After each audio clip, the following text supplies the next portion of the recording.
हम पूनम कर्न सब गोटे के प्रणाम करैत छी। आइ हम एकटा होली स्पेशल में होली गीत सुनाबै छी। एकर रचना हम अपने स्वयं केने छी। अगर अहाँ सबके नीक लागत तऽ एकरा लाइक कमेंट्स शेयर जरूर करब और सब्सक्राइब करब। सुनू। बीच फागुन रंग उड़ाबे गोरिया बीच फागुन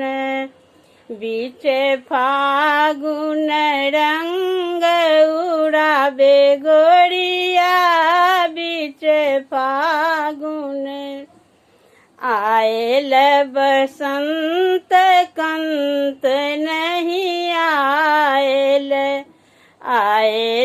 बसंत कंत नहीं आयल। हो रंग बीर उड़ाबे गोरिया हो रंग बीर उड़ाबे गोरिया बीच फागुन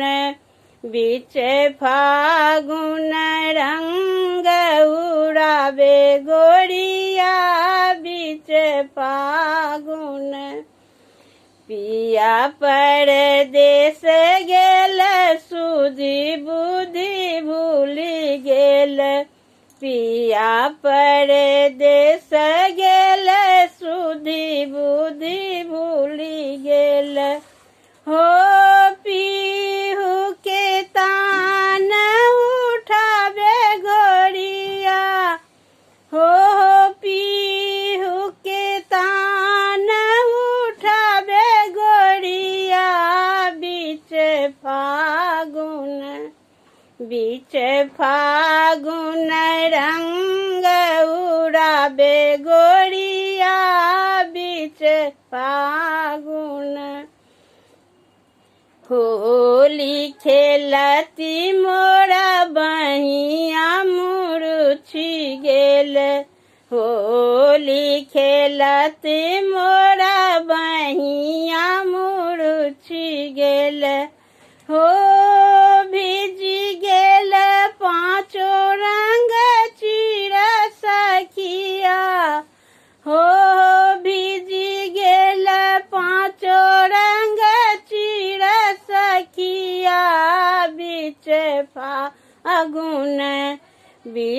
फागुन रंग उड़ाबे गोरिया बीच फागुन रंग उड़ाबे गोरिया बीच फागुन। पूनम के चांद उतरी जनु आयल। पूनम के चांद उतरी जनु आयल। हो मन उमंग तिरंग सखिया हो मन उमंग तिरंग सखिया बीच फागुन रंग उड़ाबे गोरिया बीच फागुन रंग उड़ाबे गोरिया बीच फागुन रंग उड़ाबे गोरिया बीच फागुन। धन्यवाद।